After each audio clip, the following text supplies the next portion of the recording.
Assalamualaikum warahmatullahi wabarakatuh. Allahumma salli wa sallim ala sayyidina wa habibina wa rasulina wa uswatina Muhammad wa ala alihi wa sahbihi ajma'in. Alhamdulillah, apa khabar semua? Moga-moga dalam keadaan sihat sejahtera. Kalau bahasa orang kampung saya, dia selalu tanya, how are you? Alhamdulillah, moga-moga dalam keadaan sihat sejahtera. Saya Da'i Hadari, temankan anda untuk pagi ini. Tanyalah Ustaz, biar tahu jangan keliru. Dan untuk pagi Khamis 1 Oktober 2020 bersamaan dengan 13 Safar 1442 Hijrah, hari ini kita akan sama-sama bincangkan satu topik yang sangat istimewa berkaitan dengan sirah. Cumanya kita tumpu kepada salah seorang sahabat Rasulullah sallallahu alaihi wasallam yang namanya Muadz bin Jabal, iaitu salah seorang daripada subhanallah sahabat Rasulullah yang banyak sumbangannya, terutamanya sebagai penulis wahyu. Apa itu penulis wahyu? Kejap lagi kita sama-sama kongsikan insya-Allah. Cumanya saya tidak kesorangan, di mana pada pagi ini anda juga boleh bertanyakan soalan kepada beliau. Selain daripada kita dapat pencerahan daripada beliau, ustaz yang sado, alhamdulillah, tak tahu lagi mana dia pergi. Ya, kita bersama dengan yang berbahagia Ustaz Ilyas Ismail. Assalamualaikum Ustaz. Ya, waalaikumsalam warahmatullahi. Apa khabar Ustaz? Sihat alhamdulillah. Seronok jumpa ustaz bola ni. Alhamdulillah Ustaz. Tapi itulah Ustaz. Ya. Nak tanya juga Ustaz, apa tips Ustaz bila nampak ceria selalu Ustaz? Ya ke? Saya sebenarnya membayangkan nanti orang akan ceria. Kita kena ceria dululah. Kena ceria dulu kan? Bagi orang seronok kan. Insya-Allah. Ya, insya-Allah. Okey Ustaz. Nanti insya-Allah banyak perkongsian kita kongsikan, terutamanya Ustaz kongsikan tentang Muadz bin Jabal Ustaz ya. Insya-Allah. Cumanya para penonton sekalian, ada peluang untuk anda tanyakan soalan. Caranya macam mana? Hubungi kami terus di talian bebas tol 1800 881677. Ya, boleh telefon kami ataupun anda boleh sahaja ke platform yang kedua, iaitu aplikasi WhatsApp 0111233480. Itu dia nombornya. Atau boleh terus sahaja tinggalkan soalan anda di ruangan komen di Facebook rasmi kami, iaitu Tanyalah Ustaz TV3. Baik, insya-Allah. Baiklah, dengan lafaz bismillahirrahmanirrahim, Ustaz. Sayyidina Muadz bin Jabal merupakan salah seorang sahabat yang mana dikenali sebagai as-sabiqunal awwalun, yakni sahabat yang terawal memeluk agama Islam daripada golongan Ansar. Sebagai mukadimah, silakan Ustaz, siapakah dia? Baik, terima kasih. Assalamualaikum warahmatullahi wabarakatuh. Waalaikumsalam warahmatullahi. Bismillahirrahmanirrahim. Alhamdulillahirabbil alamin, wassalatu wassalamu ala Rasulillah wa ala alihi wa sahbihi ajma'in. Allahumma aftah lana qulubana fi talabil ilmi warzuqna ikhlasu fihi wal amalu bihi wan nashru bihi hatta ya'tiyana al yaqin. Amin ya rabbal alamin. Amma ba'du. Terima kasih pada adinda saya Da'i Hadari yang begitu segak sentiasa ya. Dia ada rupa dia sendiri, handsome-nya. Alhamdulillah. Sejak daripada awal kita berkenalan dulu, saya nampak, handsome dia ni. Itu je, itu je. Ustaz Ilyas kita berbualnya. Kan, itu sedia maklum. Dan seterusnya kepada seluruh para penonton di kalangan alim ulama, asatizah, tuan-tuan guru, ibu ayah ya, para penonton, pemimpin-pemimpin sekalian, dan tak lupakan ibunda saya juga. Moga mak sentiasa sihat selalu insya-Allah. Dan seluruh kru penerbitan Tanyalah Ustaz, moga kita dirahmati Allah. Amin ya rabbal alamin. Dan yang hadiri, izinkanlah saya untuk memulakan bicara ini, yang mana insya-Allah kita membicarakan dalam silibus sirah kali ini, iaitu tentang Sayyidina Muadz bin Jabal radhiyallahu an, seorang sahabat Nabi yang muda, yang memiliki rupa paras yang segak, rambutnya agak kerinting, matanya bulat hitam, juga digelar sebagai seorang yang wasim, iaitu handsome dia ini, giginya putih. Maknanya penampilan dia punya rupa parahnya itu dah cukup dah membuatkan orang tengok pun Allah jatuh hati. Dan beliau juga merupakan salah seorang sahabat Nabi SAW yang beliau ini masuknya Islam ataupun Islamnya beliau di tangan Mus'ab bin Umair radhiyallahu an, juga seorang pemuda yang hebat, yang juga menjadi kata orang anak orang bangsawan, anak orang yang hebat, dan digilai oleh ramai anak-anak gadis ketika itu tengok pun segak handsome, namun dia tinggalkan itu semua kerana Islam. Maka begitulah semangat yang sama dibawa oleh Muaz bin Jabal radhiyallahu an, dan seperti mana kata dai Hadari sebentar tadi, beliau juga merupakan salah seorang daripada as-sabiqun al-awwalun, antara yang terawal memeluk Islam, dan kisahnya itu ataupun rentetan perjalanan pengislaman beliau ataupun bagaimana beliau menghargai hidayah Islam itu dengan begitu baik sekali kan kita rungkaikan selepas ini. Dan saya kira tidak ada kalam yang lebih mulia melainkan kita mulakan dahulu dengan kalam Allah, yang mana saya berhajat untuk nak membacakan ayat Quran daripada surah An-Nahlu, surah An-Nahlu ayat 120. Surah An-Nahlu ayat 120 hingga ayat 121 yang sebenarnya ada kaitan dengan Sayyidina Muaz bin Jabal ini berdasarkan pandangan ataupun kata-kata atau bahasa ini kita apa, testimoni sahabat di sekeliling terhadap beliau. Ya, jadi saya akan bacakan ayatnya ini, iaitu surah An-Nahlu ayat 120 hingga 121. Firman Allah Ta'ala, A'udzubillahi minasyaitonirrajim. Inna Ibrahim kana ummatan qanitan lillahi hanifan wa lam yaku minal musyrikin. Syakiran li'an'umihi ijtabahu wa hadahu ila siratim mustaqim. Sadaqallahul azim. Allah berfirman, sesungguhnya Nabi Ibrahim adalah merupakan satu umat. Walaupun dia satu orang diri, dia seorang saja, tapi disebut satu umat. Dan dia sebenar-benarnya seorang yang benar-benar taat bulat kepada Allah Ta'ala dan berdiri teguh atas dasar tauhid. Dan ia tidak pernah menjadi dari kalangan orang-orang yang musyrik. Dan ia sentiasa bersyukur akan nikmat-nikmat Allah. Allah telah memilihnya, yakni Nabi Ibrahim alaihissalam, menjadi Nabi dan memberi hidayah petunjuk kepadanya ke jalan yang lurus. Surah An-Nahlu ayat 120 hingga 121. Dan kalau mungkin para penonton tertanya-tanya, Ustaz, tak ada pun nama Muaz bin Jabal dalam ayat tadi tu? Memanglah, memang tak ada pun. Yang disebutkan Nabi Ibrahim dan zaman ataupun kisah ini pun ada kaitan dengan Muaz bin Jabal ni yang saya sebut dengan ayat ini. Dan kita tak sebutkan di awal ni apa tu Dai Hadari, ya, kita akan sebut kaitan ayat ini dengan Sayyidina Muaz bin Jabal itu dalam perbincangan tu di peringkat pertengahan sembang-sembang kita nanti. Jadi jangan ke mana-mana, teruskan dan terus mendalami lagi ataupun berkenalan dengan sahabat Nabi yang mulia ini. Saya teruskan Dai, ya. Tapi sebelum tu Ustaz, ya. bila Ustaz sebut tentang bagaimana hebatnya Muaz bin Jabal, gambarannya baru gambaran, selain daripada merupakan seorang yang memiliki rupa paras yang begitu kacak, kemudian as-sabiqun al-awwalun, Johari Hasnah di Facebook ni katanya, Assalamualaikum Ustaz dan Dai serta kru-kru yang dirahmati Allah, amin. Ustaz, siapakah Muaz bin Jabal dan apakah ciri-ciri keistimewaan yang Muaz bin Jabal miliki? Bagaimana Muaz bin Jabal menjadi penulis wahyu kepada baginda Nabi SAW? Baik, terima kasih Johari Hasnah yang menanyakan soalan menerusi Facebook kita. Para penonton sekalian, ketika mana Semenanjung Arab sedang disinari dengan hidayah Islam pada ketika itu, muncul pemuda yang bernama Muaz bin Jabal radhiyallahu an ini, yang mana kalau seperti soalan tadi itu menanyakan apakah ciri-ciri yang ada pada beliau ini, saya sebutkan dalam Hayatus Sahabah dan banyak lagi kitab lain menceritakan perkara yang sama juga, bahawa beliau ini memiliki ciri-ciri yang antaranya wa quwwatil aridah. Dia ni kalau dia bercakap sedap didengar. Masya-Allah. Sedap bila dia bercakap, artinya susun atur bahasanya itu sangat membuatkan para pendengar itu kagum dan mudah untuk nak hadam apa yang disampaikan oleh beliau ini. Wa quwwatil aridah, sedap bila bercakap. Wa rau'atil bayan, bicaranya itu jelas. Lontaran bahasanya ataupun apa yang diungkapkan beliau itu sangat jelas untuk nak difahami. Barangkali kalau dalam bahasa kita ini, kalau kita sesama kita bercakap tu dia tak ada fumble tak ada. Bercakap dia bila apa ni dia tergeliat terbelit lidah itu.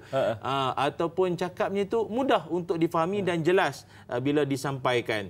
Dan maknanya beliau memiliki package yang lengkap lah. Rupa dah handsome, cakap pun memukau orang, dan juga Beliau seorang yang ikhlas dalam menyampaikan kata-kata. Berbeza juga dengan golongan munafik. Kalau munafik ini pun Allah Ta'ala gambarkan bila dia bercakap tu, wah, memang mengkagumkan ramai orang. Tapi cakap-cakapnya itu berbaur semuanya untuk meraih keduniaan semata-mata. Jadi Muaz bin Jabal, saya sambung ya. Berdasarkan soalan tadi, beliau juga salah seorang daripada yang memeluk Islam pada malam perjanjian Aqabah kedua, dan beliau hadir. Muaz bin Jabal radhiyallahu anhu ini hadir daripada Yathrib ataupun daripada Madinah. Dia pergi ke Mekah pada ketika itu, menatap wajah Nabi Muhammad sallallahu alaihi wasallam buat pertama kalinya, dan beliau dapat bersalam dan dapat berbai'ah dengan Nabi sallallahu alaihi wasallam, yang mana ketika itu Sayyidina Muaz daripada Yathrib ataupun Madinah itu bersama-sama dengan 72 orang daripada Madinah untuk berbai'ah dengan Nabi sallallahu alaihi wasallam. Dan ya, memang salah seorang yang begitu mahir sekali dalam wahyu Allah Subhanahu wa taala ini ataupun dalam penulisan wahyu ini. Antara yang disebutkan selain daripada beliau termasuklah Zaid bin Sabit, Ubay bin Ka'ab, Muawiyah bin Abi Sufyan dan Muaz bin Jabal radhiyallahu anhum. Dan mereka ini sangat hebat. Dan tadi Da'i Hadri ada menyebutkan bahawa beliau seorang pemuda yang begitu bersemangat sekali dalam hidupnya. Ya, memang sejak daripada beliau balik daripada bertemu dengan Nabi SAW, Muaz bin Jabal ni dia balik ke Madinah semula ataupun balik ke Yathrib pada ketika itu punya nama. Dia membentuk kumpulannya itu, kumpulan geng-geng pemuda-pemuda dakwah ini. Dah wujud dah. Dia bentukkan. Artinya dia dah memang ada dengan izin lah, well planned dah tu. Perancangan yang begitu rapi. Setelah aku dah masuk Islam, apa aku punya perancangan berikutnya? Ini boleh kita kategorikan sebagai seorang yang soleh dan seorang yang musleh. Soleh ini kurang lebih dia itu baik dan bagus. Namun untuk dia saja. Tapi seorang yang musleh, bukan setakat dia saja baik, dia memikirkan macam mana aku nak lahirkan orang lain pun jadi baik juga. Macam mana aku nak jadikan orang lain pun baik Macam dia juga. Ya. Nak jadi orang lain pun baik je macam dia, jadi menerima hidayah Allah, jadi orang bagus-bagus. Macam mana aku nak buat ni? Memikirkan ke arah itu. Maka ibu ayah di luar sana, kita pun sama. Doakan anak-anak kita bukan sekadar jadi seorang yang soleh. Ya Allah, jadilah anakku ni juga seorang yang musleh. Kan? Seorang yang dia ni boleh membaikkan orang lain. Atau boleh bawa orang lain jadi baik serupa dia. Amin ya rabbal alamin. Itu gambaran awal lah tentang Sayyidina Muaz bin Jabal ni. Kalau ada soalan kita raikan lagi lah. Boleh Ustaz. Subhanallah, bagaimana kita lihat bagaimana Mus'ab bin Umair telah mengajak Muaz bin Jabal untuk beriman kepada Allah Subhanahu wa taala dan Rasulullah sallallahu alaihi wasallam. Akhirnya Muaz bin Jabal juga merupakan seorang yang musleh, mengajak pula orang lain, para sahabat yang lain untuk menjadi orang muda yang taat kepada Allah Subhanahu wa taala. Subhanallah. Baiklah Ustaz, saya terfikir soalan ni. Sayyidina Muaz terkenal dengan cendekiawan sebagai seorang yang cerdik dengan wawasannya yang luas. Itu yang Ustaz sebutkan tadi, bagaimana pulang ke Yathrib pun ajak orang pula tu. Dan juga mempunyai pemahaman yang mendalam dalam ilmu fiqh. Ini terbukti di mana Rasulullah SAW pernah bersabda, mafhumnya sahabat yang paling mengerti yang mana halal dan haram ialah antaranya iaitu Muaz bin Jabal. Komen Ustaz. Ya, baik. Terima kasih Da'i Hadari ya. Para penonton sekalian, sememangnya Nabi Muhammad sallallahu alaihi wasallam, Nabi memberikan satu pengiktirafan, Nabi memberikan satu perakuan langsung, atau Nabi dengan izin Nabi memberikan endorsement, perakuan. Kalau kita hari ini macam sijil lah, diakui bahawa ini telah tamat pengajian ni, diploma sekian tahun atau ijazah ataupun sarjana muda atau sarjana. Ini perakuan daripada pihak universiti. Namun perakuan ini perakuan daripada Nabi Muhammad SAW, iaitu Muaz bin Jabal diiktiraf Nabi sebagai a'lamul ummati bil halal wal haram. Muaz bin Jabal, umatku yang paling arif, paling mahir, paling alim tentang halal dan haram ini adalah Muaz bin Jabal radhiyallahu an. Ini satu pengiktirafan yang tinggi, dia punya darjatnya itu Nabi sendiri yang akui ni. Maka dalam keadaan ini kita dapat fahami bahawa bukan sekadar Nabi saja yang akui, malah memang sepanjang zaman orang mengakui akan kefaqihan beliau, akan ketinggian ilmu beliau, sampailah di zaman ketika itu Yazid bin Qutaib merupakan seorang tabi'in.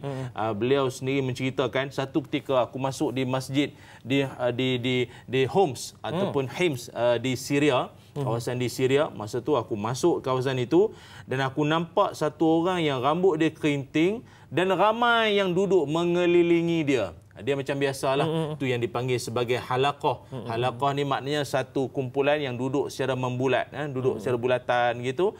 Kalau di masjid-masjid dulu, kalau zaman sekarang universiti dia ada fakulti, dia ada dewan kuliah.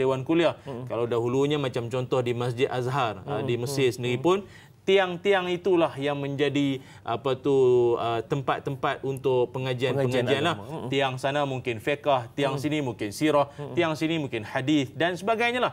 Jadi salah satu daripada tempat yang duduk ramai orang untuk belajar menuntut ilmu adalah dikelilingi ataupun yang mereka mengelilingi itu satu orang yang rambutnya kerinting, ramai yang mengelilingi dia tu, kata Yazid bin Qutaib, seorang tabi'in ini katanya.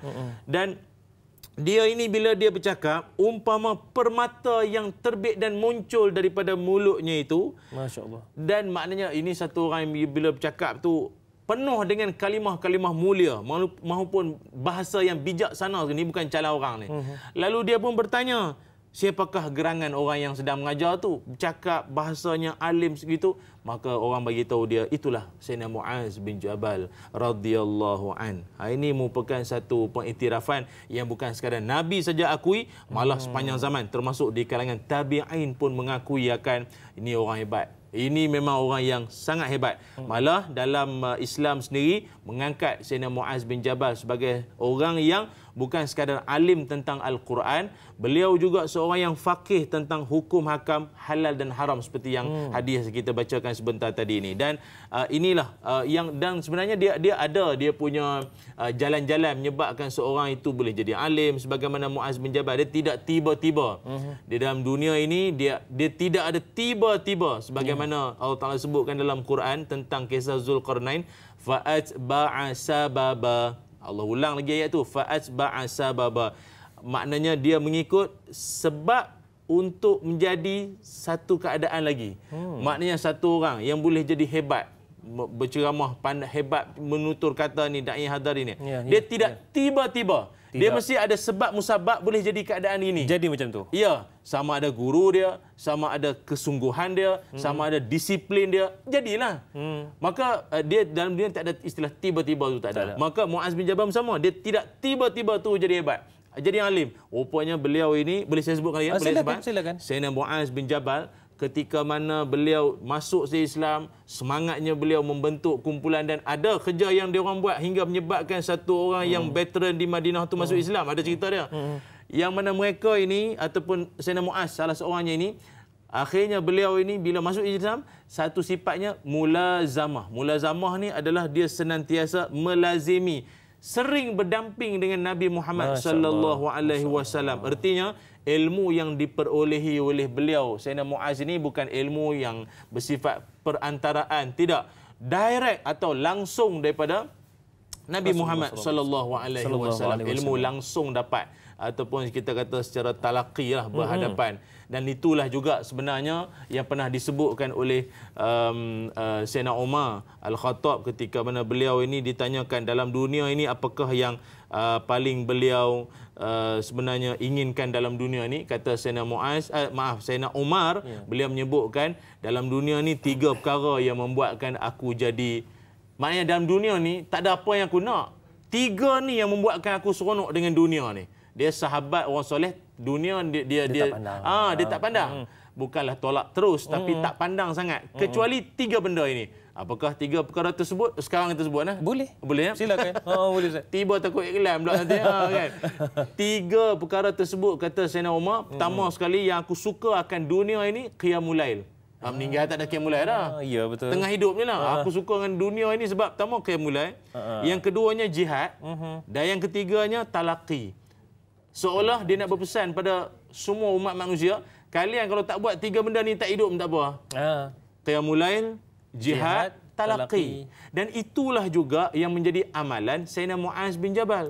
Beliau seorang yang senantiasa talaqiyah, sentiasa berguru, duduk berhadapan dengan guru, menuntut ilmu di usia yang muda, sebab beliau masuk Islam kira-kira umur lebih kurang 17 tahun. Betul.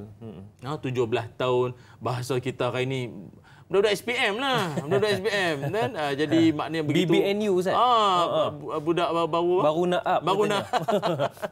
Macam saya dah lama lebih kurang juga lah. Dah lama hidup berapa. Jadi maknanya Sayyidina Muaz ini seorang yang memang beliau dari sudut ilmu tu beliau memang bersungguh-sungguh, dan itu memang janji Allah dalam Quran. Sebagai contoh dalam surah Al-Ankabut ayat 69 kata Allah, walladzina jahadu fina lanahdiyannahum subulana. Siapa yang bersungguh-sungguh di jalan kami pasti akan tunjukkan jalan ke arah kejayaan. Tak kiralah mak bapak, guru, pihak sekolah, pemimpin masyarakat, bersungguh saja Allah akan tunjukkan jalan kejayaan. Itu dia, subhanallah, begitu hebat perincian daripada Ustaz. Itu baru mukadimah tahu tuan-tuan dan perempuan sekalian. Kejap lagi kita akan pergi lebih mendalam, terutamanya saya nak tanya kepada Ustaz kejap lagi bagaimana Ustaz Muaz bin Jabal dan tugas sebagai duta. Apa tu? Nantikan selepas ini dalam Tanyalah Ustaz. Biar tahu jangan keliru. Jangan ke mana-mana.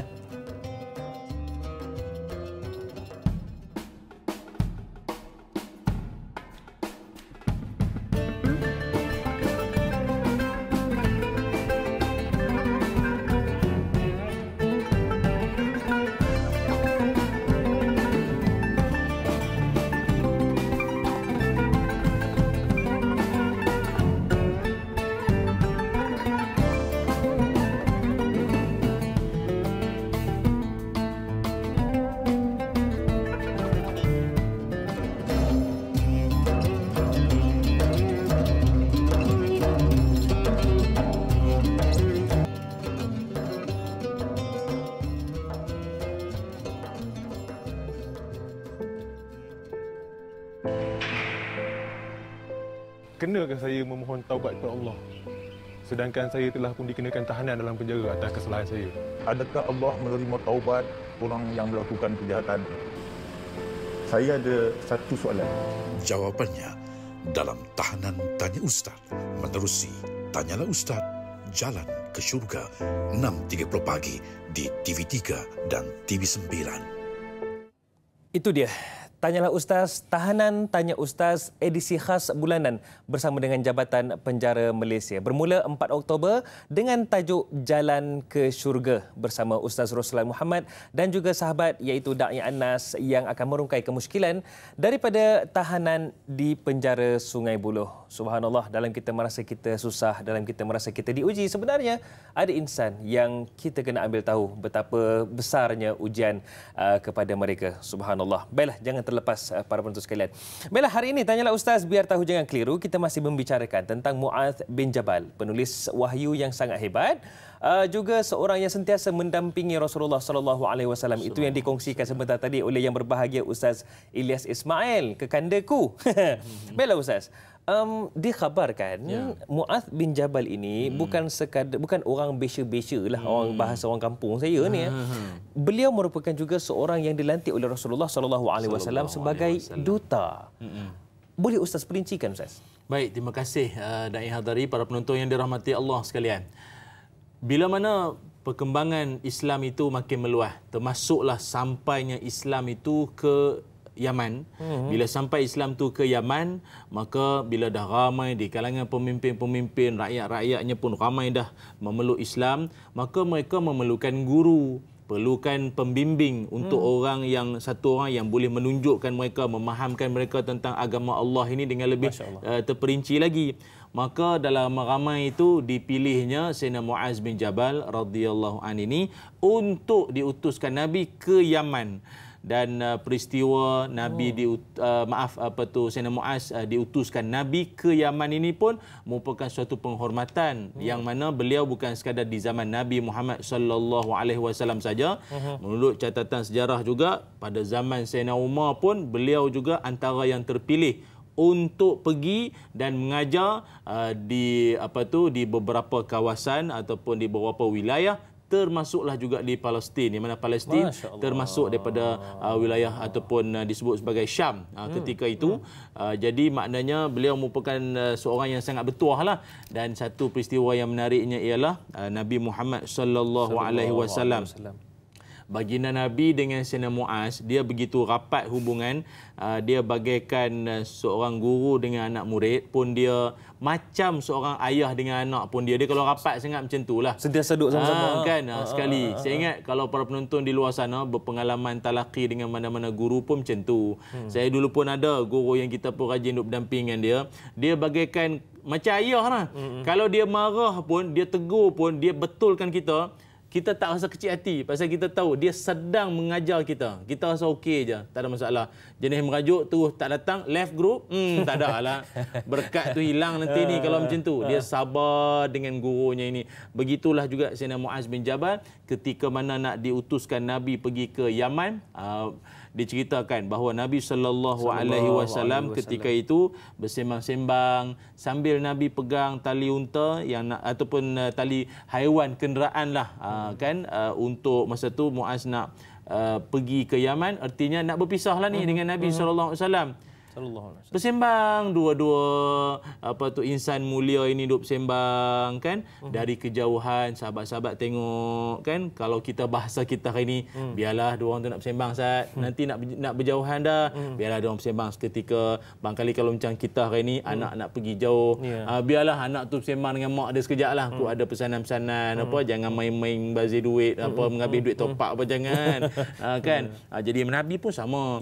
Nabi pun bersembang-sembang. Dan antara yang Nabi sallallahu alaihi wasallam pesankan kepada Sayyidina Muaz, Nabi menyebutkan kata Nabi, ya Muaz, mungkin tahun ini adalah tahun terakhir kita berjumpa dan mungkin kalau sekiranya kau balik semula ke Madinah, maknanya pergi ke Yaman, dan sekiranya kalau kau balik semula daripada Yaman ke Madinah semula, mungkin kau akan sampai nanti dalam keadaan yang tinggal hanya kubur aku dan juga masjidku saja.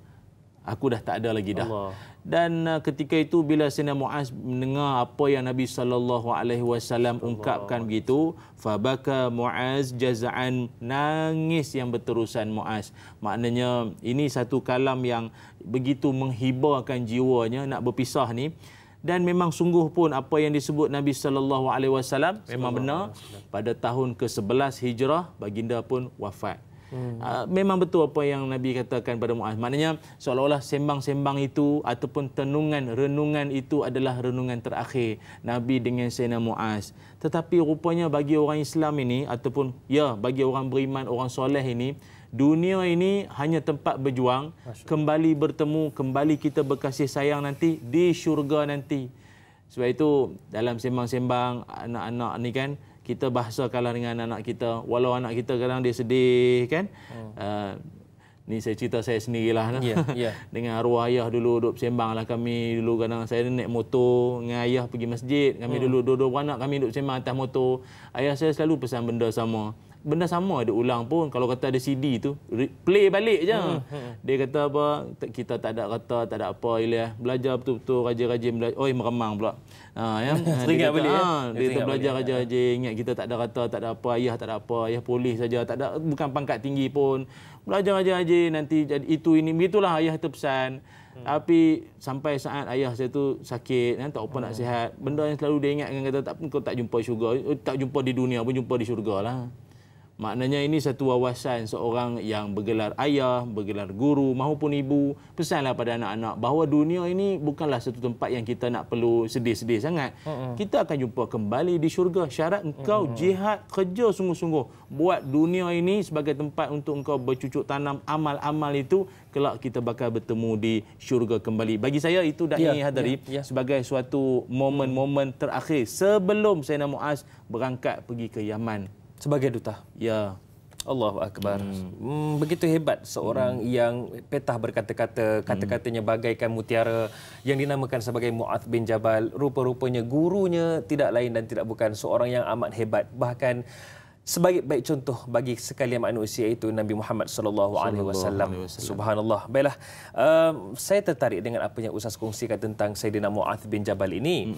Ada satu soalan yang mungkin kita boleh ketengahkan juga dari Wakdush, dari Yongping, Johor ni. Katanya, Assalamualaikum Ustaz, Da'i dan kru-kru program Tanyalah Ustaz. Waalaikumsalam. Bagaimanakah Mu'adz bin Jabal boleh tertarik untuk memeluk agama Islam? Yang kedua, kebanyakan orang di zaman Nabi tidak tahu membaca dan menulis. Bagaimana Mu'adz bin Jabal mempelajarinya? Oh, bukan calon-calon orang ni. Silakan Ustaz. Baik, terima kasih kepada sahabat kita yang mengajukan soalan, iaitu antara soalan beliau tentang apa tadi ni?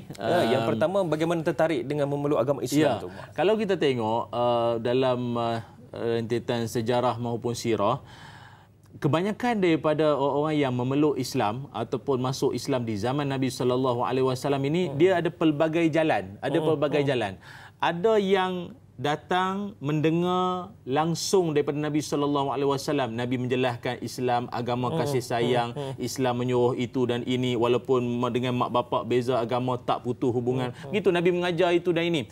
Ada yang datang cari pasal dulu.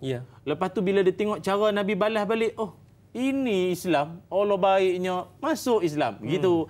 Ada yang masuk Islam sebab tengok muka Nabi je. Dia tengok je, oh, Nabi ni mukjizat lah. Dia tengok je muka Nabi, Islam tu. Masuk Islam lah. Tengok muka cukup lah. Punya power Nabi SAW. Tengok muka dah cukup. Dia tengok muka dah cukup ni, ramai orang yang macam tu. Sebagai contoh, Imam Hasan Al-Basri. Imam Hasan Al-Basri ni memang, ni keluar sikit tajuk ya. Beliau salah seorang yang memang didoakan. Dia ini oleh orang soleh terdahulu, Allahumma faqihu fiddin wa alimhu ta'wil wa habibhu ilan nas. Ya Allah, bagilah anak ini faham agama, ilmu Quran, dan juga orang tengok dia jadi sayang. Tengok dia jadi sayang. Memang cinta terus. Dia jatuh cinta. Sampai kan orang lain kata, kami tengok muka Hasan Al-Basri ni, tengok muka dia rasa nak buat baik. Tengok muka dia rasa nak semayang, tengok muka dia rasa nak buat benda baik. Allah rasa nak, ataupun malu nak buat benda tak elok, tengok muka dia. Ini anugerah lah, gifted lah kan. Jadi Nabi SAW, itu kehebatan baginda Nabi. Dan ada juga yang masuk Islam menerusi tangan-tangan sahabat-sahabat Nabi SAW, termasuklah Mu'adz bin Jabal menerusi Mus'ab bin Umair radhiyallahu an ini. Sebab Mus'ab bin Umair diutuskan Nabi pergi ke Yathrib sebagai kita kata wakil Nabi untuk berdakwah di sana. Jadi daripada cara penyampaian, sebab itu nak hantar sebagai ialah duta ke wakil ke, kena orang yang memang ada karisma, bahasa sekarang kata apa? Aura. Dia ada aura dia tu. Maknanya cakapnya, dia punya penampilan dia itu memang mengkagumkan orang. Itu penting. Image Islam kan. Janganlah nak pergi ceramah ataupun dengan serban dengan apa tu sambal ikan bilis dengan kuah gulai kat sini. Tuan-tuan, Islam itu agama bersih. Allah, tengok rasa macam nak suruh pergi dobi dulu. Ustaz-ustaz pergi dobi dululah. Masuk dalam misi basuh. Dengan butang tak cukup. Dia jadi sengit daripada itu. Jangan bagi kemaslah sikit. Islam tu agama yang indah. Dia kata, Ustaz, kami bukan handsome. Ni bukan cerita handsome, kira kemas. Bagi segak sikit nampak Islam tu, cerita kebersihan, penampilan. Dia tak berapa sangat. Ya, begitu. Jadi, apa lagi soalan tadi ni? Pertama berkaitan orang Islam zaman dulu dikatakan, Allah Alam betul ke tidak, dikatakan bahawasanya ramai orang tak pandai baca. Tapi macam mana Mu'adz bin Jabal ini? Yang boleh kita betulkan di sini ialah orang kalau zaman dahulu termasuk bangsa Quraisy ke ataupun bani-bani yang lain ataupun bangsa Arab ni dahulu terkenal sebagai penyair yang hebat-hebat dia orang ni. Dari sudut bahasa memang dah hebat. Sebab itu mukjizat Nabi Al-Quran. Maknanya Al-Quran bahasa paling tinggi, orang tak boleh lawan. Sebab masa zaman tu maknanya pertandingan di antara bahasa-bahasa mereka ini sampai ada apa tu pasar unta dengan pasar seni. Pasar seni, bukan pasar seni KL. Bukan Kuala Lumpur lah. Pasar seni ni maknanya menghimpunkan orang-orang yang seniman-seniman dari sudut syairnya, mengalunkan lagu ke apa. Tapi itu memuja manusia semualah. Quran datang, habis semua. Artinya zaman dulu memang ramai orang yang mahir berbahasa, menulis pun ramai. Termasuk sahabat yang pernah saya kongsikan dalam episod sebelum ini, Sayyidina Muawiyah bin Abi Sufyan. Dia masuk je Islam dan ayahnya itu Abi Sufyan jumpa Nabi SAW. Pelawak, anak dia ni memang pandai menulis. Anak dia mahir menulis, pandai menulis. Tulisan dia pun cantik, ya Rasul. ambil dia jadi penulis wahyu. Salah seorang juga Muawiyah bin Abi Sufyan. Jadi maknanya tidaklah kita katakan orang dulu semua tak erti menulis ke apa, tidak. Bangsa Arab ya memang dahulunya jahiliah dikenali sebagai belalang padang pasir lah, dikenali sebagai apa, sampai bangsa dulu kuasa-kuasa besar pun Arab ni dia tak mahu. Dia kata unta lagi bagus daripada Arab ni dululah. Tapi dari sudut kemahiran itu kita tidak nafikan, menulis, membaca, bersyair. Tapi apa tu, termasuk Sayyidina Muaz bin Jabal ni seorang yang memang seorang yang cendekiawan lah. Dia memang seorang yang genius lah. Memang kalau bahasa hari ni kita kata memang orang cerdik. Bila sebut tentang cerdik ni Ustaz, saya terfikir juga untuk tanyakan soalan ni. Para penonton sekalian, saya nak tanya, pernah tak anda lihat seorang remaja sekarang lah yang berumur 20-an tetapi hebat dalam membahagikan harta-harta di Baitul Mal, terutamanya zakat? Jarang tu nak bayar zakat pun pening kepala ya. Ini kan pula menguruskan. Dan itu adalah Sayyidina Muaz bin Jabal, Ustaz ya. Sayyidina Muaz dilantik sebagai pegawai Baitul Mal dalam menjalankan kerja-kerja membahagikan zakat dan barang keperluan asas di Madinah. Boleh Ustaz perincikan? Baik, terima kasih dan yang hadiri ya, para penonton sekalian. Bukan sekadar jadi seorang yang bukan calang-calang ni. Memegang amanah untuk menyampaikan, ialah menguruskan Baitul Mal punya harta ni semua. Tapi boleh dikatakan beliau seorang yang mujtahid pun dia. Maknanya yang boleh mengeluarkan hukum lah, kan? Sebab pada satu ketika Nabi SAW pernah bertanya kepada Sayyidina Muaz ketika mana juga sebelum nak dihantar pergi ke Yaman. Nabi pernah tanya kepada beliau beberapa perkara lah. Nabi tanya, sekiranya engkau berada di sana nanti engkau akan berhukum dengan apa? Kata beliau, aku akan berhukum dengan Al-Quran, firman Allah. Kalau tidak, maknanya kalau bukan dengan firman Allah, apa lagi? Aku akan berdasarkan ataupun rujukkan aku adalah sunnah Nabi Muhammad SAW. Sunnahmu ya Rasulullah. Kalau bukan sunnah lagi, apa lagi? Dengan ijtihad aku. Maka dengan itu Nabi SAW Nabi doakan pada Muaz, segala puji bagi Allah yang memberikan taufik kepada utusan Nabi SAW, yakni pada beliau lah, Muaz bin Jabal. Maknanya orang yang hebat. Ya, seorang yang seorang yang memiliki ataupun mendapat taufik daripada Allah Taala, membimbing hatinya itu. Dan ada satu peristiwa menarik ketika mana Sayyidina Muaz bin Jabal ni dia seperti yang disebutkan oleh dai hadiri sebentar tadi ni, ketika mana beliau sedang kita kata apa, menyampaikan kita kata apa, macam bantuan pun dia ni daripada kerajaan pusat ni, menyampaikan maksudnya apa yang dikumpul oleh kerajaan untuk nak disampaikan kepada kabilah Bani Qilab. Ini satu peristiwa menarik yang mana beliau mewakili kerajaan nak pergi ke kabilah Bani Qilab, menyampaikan daripada kerajaan pusat lah, senang faham gitu Madinah ketika itu. Masa nak menyampaikan itu, dia buat kerja dengan sebagaimana, maknanya kalau bahasa hari ini SOP yang sepatutnya lah ya. Dengan semua pelaksanaan itu dilaksanakan dengan sebaiknya semua. Bila selesai balik saja, ini menarik kisah ni. Sayyidina Muaz bila dia selesai kerja outstation, pergi ke sana menyampaikan bantuan ke apa yang maknanya daripada pihak kerajaan ni semua, balik je ke rumah. Bila dia sampai ke rumah, isteri Sayyidina Muaz bin Jabal pun tanya kepada beliau. Dia tanya pada suami dia, abang takkan balik tangan kosong Abang kan bagi bantuan, bagi peruntukan kerajaan pada rakyat semualah kan. Jadi takkan balik tangan kosong. Dia perangai orang perempuan balik tanya tangan kosong ni bukan sekarang dulu lagi. Abang pergi kursus Langkawi balik takkan bawa magnet TI ya. Baliklah gamat ke coklat ke kuku apa abang balik pelekat magnet TI ya. Apalah abang ni kicik. Tu contoh kalau dunia hari ni lah. Bawa baliklah kain batik. Patutnya. Jadi Sayyidina Muaz pun sama, isteri beliau pun tanya. Dia kata, abang takkan balik tangan kosong takkan tak ada apa-apa balik. Apa jawab Muaz?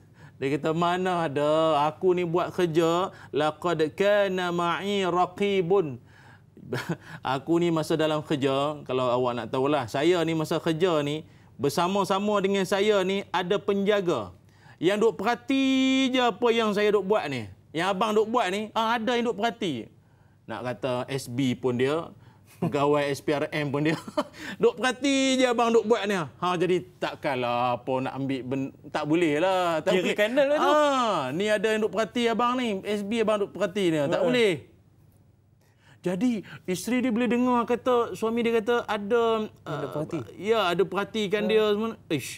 Takkan masa tu Allahumma salli ala Muhammad, Sayyidina Muaz diutuskan untuk buat tugas tersebut daripada Sayyidina Umar. Jadi isteri dia kata abang, bukankah ni istilah abang ni kita sekarang lah ya. Wallahu alam lah isterinya panggil apa? Sayang ke baby ke apa? Wallahu alam.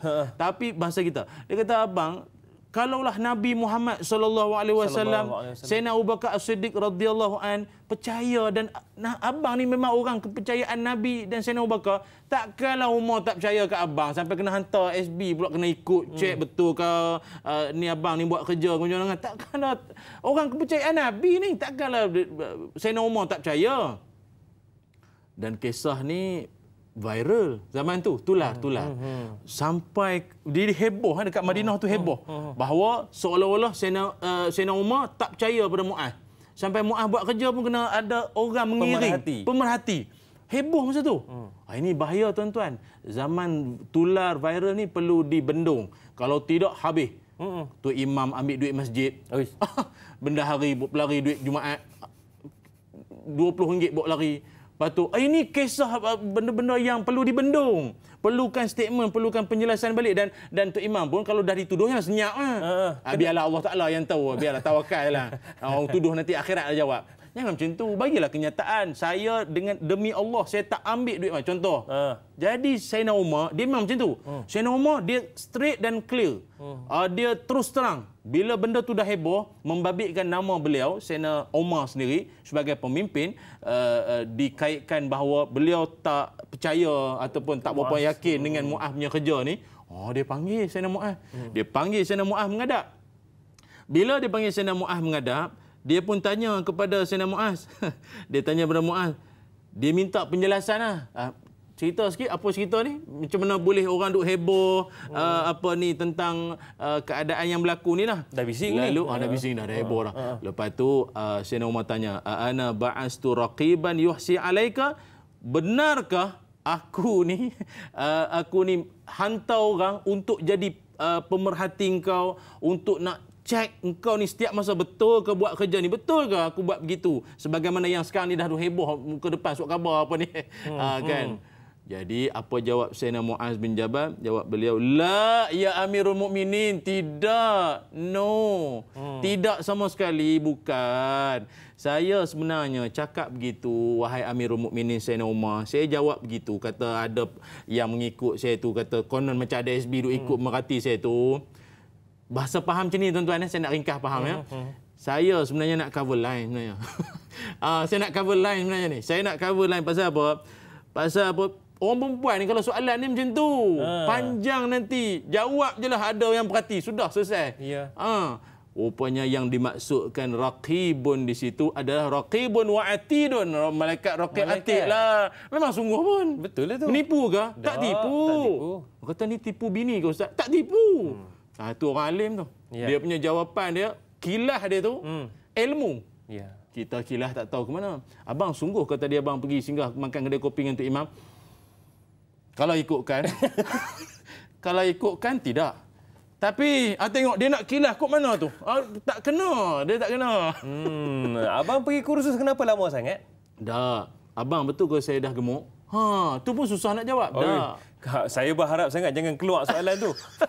Suami dia kata, dah, awak kurang kurus sebenarnya. Kilas sikit. Jadi hebat. Sampai kan, tuan-tuan, ini kita selingan je lah tuan-tuan. Tapi ini bagus. Sampai Sayyidina Umar sendiri, bila dia dengar Muaz bin Jabal jawab begitu, dia kata apa? Dia kata apa?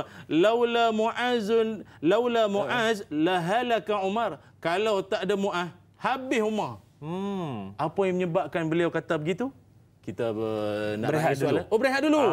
Berehat dah. Boleh. Kejap lagi sambung Ustaz ya.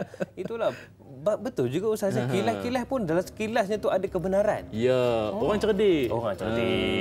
Insya-Allah. Kalau nak tahu lagi kisah lanjutnya selepas ini, tanyalah Ustaz, biar tahu jangan keliru. Kita rehat seketika.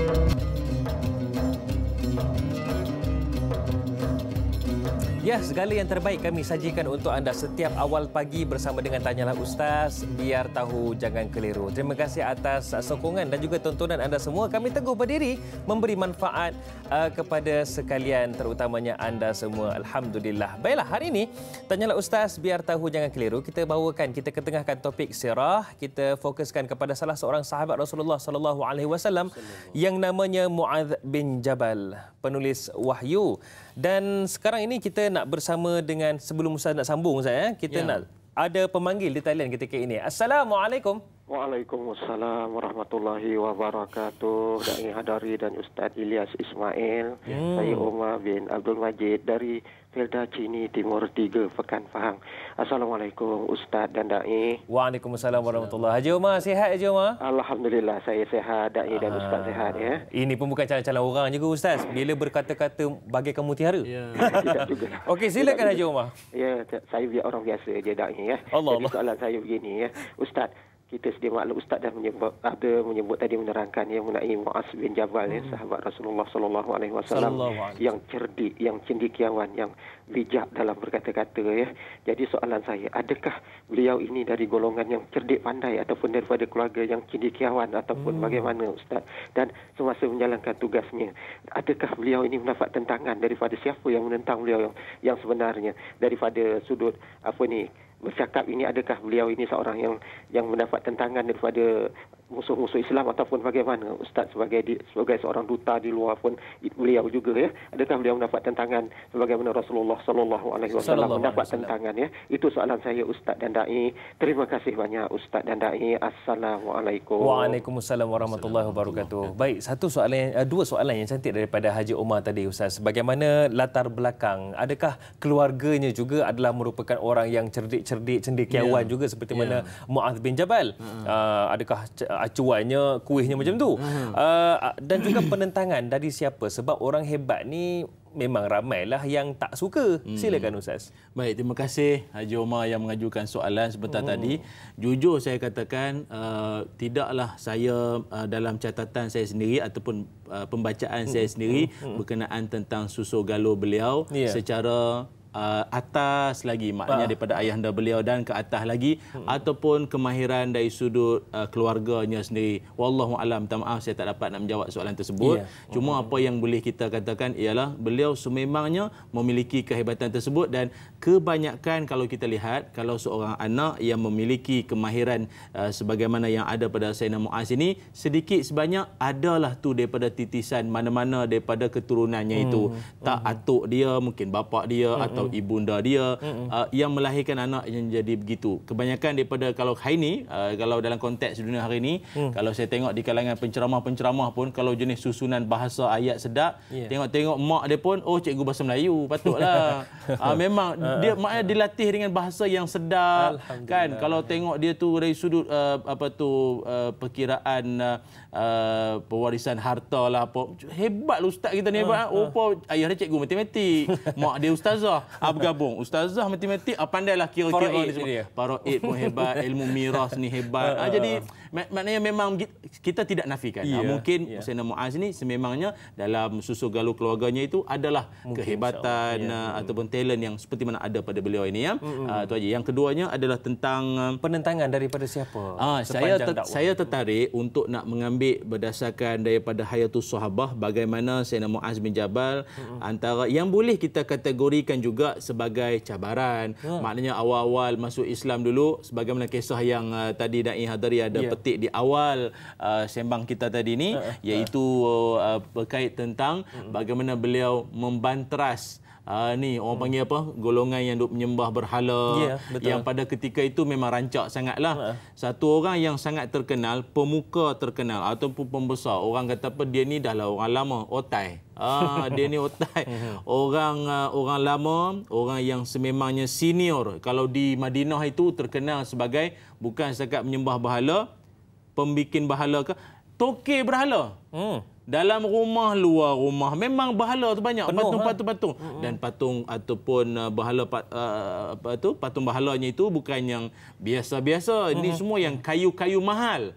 Maknanya orang yang berduit, golongan, maaf ya dengan izin, golongan have-have, golongan banyak duit dia yang boleh membelinya itu. Berhala yang berkualiti tinggi, maksudnya yang kayu mahal ni semua. Dan nama beliau ialah Amru bin Jamuh. Amru al-Jamuh ini terkenal sebagai seorang yang dia menyembah berhala, dan ketika mana Sayyidina Muaz bin Jabal pada waktu itu, beliau sendiri ketika masuk Islam ke Madinah dan dia membentuk kumpulan pendakwah muda lah ni lebih kurang ya. Tapi pendakwah bukan sekadar dia bercakap saja, tapi dia ini dan kumpulan dia semua pergi ke rumah Amru al-Jamuh ni. Dekat depan rumah pun ada juga patung berhala ni kan, yang besar, pelbagai saiz ni semua. Apa yang dia orang buat? Dia orang ambil patung tu lempar ke lubang sampah. Bila lempar ke lubang sampah, dia perangai Amru al-Jamuh ni, maknanya ni sebelum dia Islam lah. Dia pula jenis pagi-pagi bangun, dia akan mewangikan patung berhala dia tu. Dia akan wangikan patung berhala dia tu, pakaikan dengan pakaian sutra, elok, beraluh elok dengan dia punya patung berhala dia tu. Jadinya kena lempar, dia pun tengok, mana aku punya patung berhala pergi mana? Dia tengok dekat dalam lubang sampah, oh sini. Dia ambil, bawa balik, bersihkan, pakaikan balik pakaian sutra, wangikan balik. Dan beberapa kali Sayyidina Muaz dengan tim dia tengok, ada lagi. Ambil, buang lagi berkali-kali. Sampailah kali Amru al-Jamuh ni bila tengok tiap kali dia punya berhala kena lempar masuk tong sampah ni, tak boleh tong sampah pula, lubang sampah masa ketika tu, dia kata ni tak boleh jadi macam ni. Dan dia pun akhirnya dia ambil pedang, dia letakkan pada leher, pada sisi patung berhalanya tu, dan dia pun berkata-kata. Dan sebelum tu pun dia dah bercakap dah dengan patung berhala. Dia kata, wallahi demi Allah, aku tak tahulah siapa yang buat kerja ni, yang lempar kau dalam lubang sampah, aku tak tahu betul. Tapi lah kali dah berkali sangat, dia ambil pedang, pergi bubuh dekat tengkuk berhala tu. Dan dia kata, fa in kana fika khairun ya Manat. Dia kata, fadfa'an nafsik wa haza saifun ma'ak. Dia kata, kalaulah ada padamu ini, sejurus lepas dia letak pedang tu, dia kata, kalaulah padamu ini, patung berhala tu lah, dia kata, kalau padamu ini adanya kebaikan, aku tinggalkan pada engkau ini pedang. Siapa-siapa yang cuba nak mengusik kacau engkau, potong je dia. Kalau ada orang cuba nak mengapa-apakan kau, itu pun kalau engkau ni ada kebaikan pada engkau ni. Kalau betul lah. Nama patungnya itu Manat. Nama patung itu Manat. Jadi esok dia tengok dengan patung, dengan pedang, habis semua dalam lubang sampah lagi. Sekali dengan pedang. Dia kata tak boleh jadi. Dia kata ini tak betul ni. Maknanya apa yang dia pegang, apa yang dia faham selama ini semua tak betul ni. Ikutan nenek moyang ni tak betul ni. Tak bagi manfaat pun. Tak bagi manfaat pun. Tak mendatangkan apa kebaikan. Akhirnya dia pun memeluk Islam. Bila Amru al-Jamuh ni masuk Islam, ini merupakan sumbangan besar Sayyidina Muaz. Yang akhirnya Amru al-Jamuh ni juga salah seorang daripada prajurit dalam perang Badar. Hebat ni, orang hebat yang akhirnya masuk Islam. Dan dia pun bukanlah orang muda. Amru al-Jamuh ni masuk Islam pun 75 tahun dah. Masya-Allah. Veteran dah. dah berumur dah masuk Islam, tapi hidayah tidak mengenal usia. Terkejut yang di rumah. Hidayah tu isteri saya, Ustaz. Betul lah, patut dia tak kira saya umur berapa. Itu hidayah isteri awak. Ini hidayah ni petunjuk Allah ni lain. Allahu akbar. Jadi ini satu semangat. Maknanya boleh kita katakan sebagai cabaran sebagai seorang pendakwah muda berhadapan dengan bukan senang-senang. Dia ni orang yang digelar sebagai kana Amru bin Jamuh sayyidan minas sayyidat, seorang ketua di antara ketua-ketua, maknanya abang long lah. Abang long besar ni. Kau jangan kau lempar dia punya patung, kau hidup tak lama nampak lepas ni. Kalau ikutkanlah.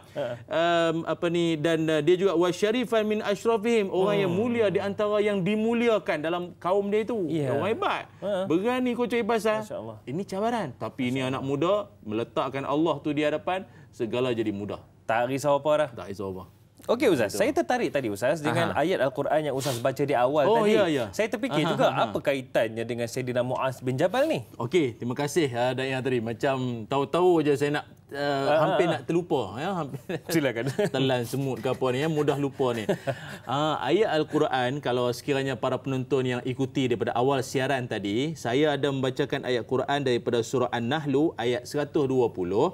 Yang mana ayat tersebut kata Allah Taala, saya bacakan sekali lagi dengan izinnya. Inna Ibrahim kana ummatan qanitan lillahi hanifa wa lam yakun minal musyrikin. Sesungguhnya Nabi Ibrahim adalah satu umat walaupun dia seorang diri. Ia sebenarnya meletakkan dirinya itu takut hanya pada Allah dan dia berdiri teguh atas dasar tauhid dan ia tidak pernah menjadi dari kalangan orang yang musyrik. Sebenarnya dalam kalangan sahabat-sahabat Nabi Muhammad sallallahu alaihi wasallam ada di kalangan mereka, sebagai contoh Ibnu Mas'ud radhiyallahu an. Ini beliau seorang sahabat Nabi yang juga Nabi iktiraf tentang hebatnya beliau tentang Quran, bacaan lahjah. Kalau kalian semua nak dengar Al-Quran sebagaimana diturunkan, dengarlah daripada atau ambillah, belajarlah dengan Ibnu Mas'ud. Ini pun satu orang tokoh yang Nabi yang juga.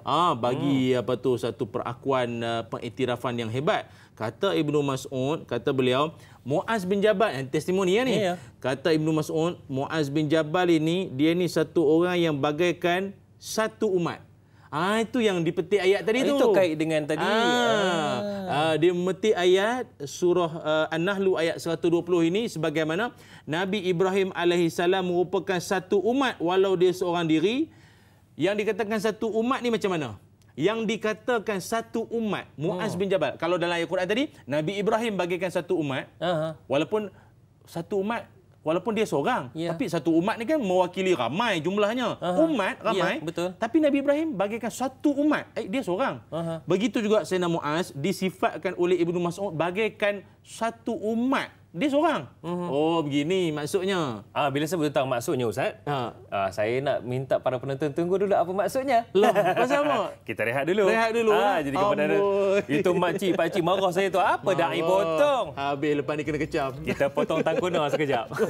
Rehat seketika, nak tahu kat mana? Nantikan selepas ini Tanyalah Ustaz, biar tahu jangan keliru.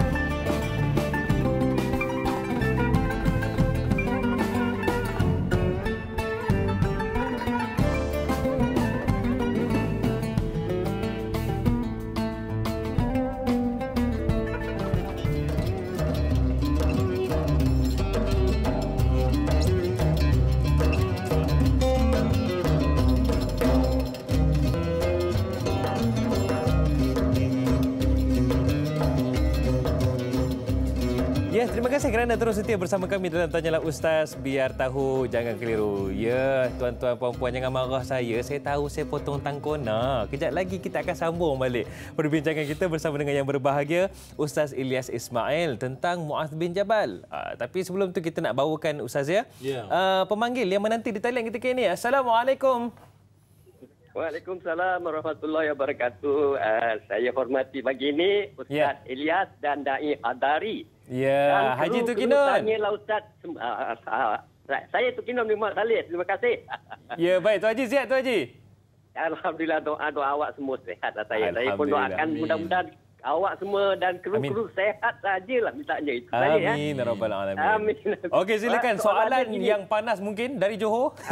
Panas pun tak panas lah saja je. Tapi kalau panas pun katakan panas lah. Begini soalannya. Dalam cerita tadi daripada pagi sampai malam ni, ceritanya Muaz adalah pencatat kan, pencatat wahyu. Jadi saya nak tahulah Ustaz Dadai, dia ni pencatat ni pada Nabi Muhammad saja ke pada nabi-nabi yang lain? Maknanya kalau nabi-nabi lain banyaklah nabi, maknanya dia apa kata orang berpeluh lah dia pencatat Nabi itu kan.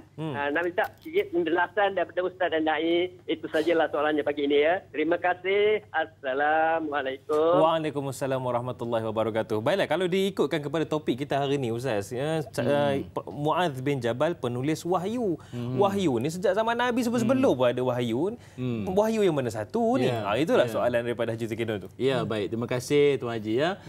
Sebagaimana yang telah pun juga saya sebut sebutkan sebentar tadi, di antara sahabat-sahabat Nabi Muhammad sallallahu alaihi wasallam yang mahir dengan Al-Quran, maknanya yang faqih, yang hebat, khususnya kalau dalam wahyu Al-Quran ini, khususnya yang saya sebutkan tadi, Zaid bin Sabit, Ubay ibnu Ka'ab, Muawiyah bin Abi Sufyan, dan termasuklah juga Muaz bin Jabal radhiyallahu anhum. Ini semua sahabat-sahabat Nabi yang menjadi penulis wahyu Al-Quran.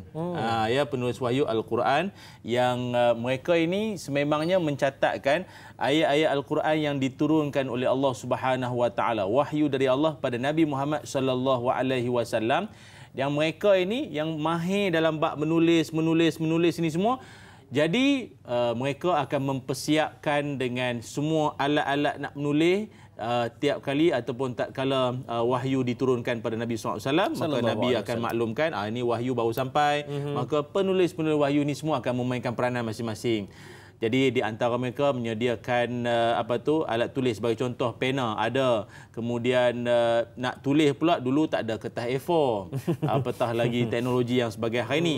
Dulu pakai kulit-kulit unta pada kayu-kayu yang mana adalah ruang untuk nak dicatat tu, itulah lembaran-lembarannya dahulu mengganti ataupun sebagai keperluan pada zaman itu yang ada, kan. Jadi itulah yang menjadi catatan kepada wahyu Allah Subhanahu wa taala pada kulit-kulit haiwan, pada tulang-tulang, kan. Jadi maknanya ini merupakan satu daripada medium untuk penulisan wahyu zaman Nabi Muhammad sallallahu alaihi wasallam. Gitu. Itu pada zaman Nabi Muhammad sallallahu alaihi wasallam, Ustaz, ya.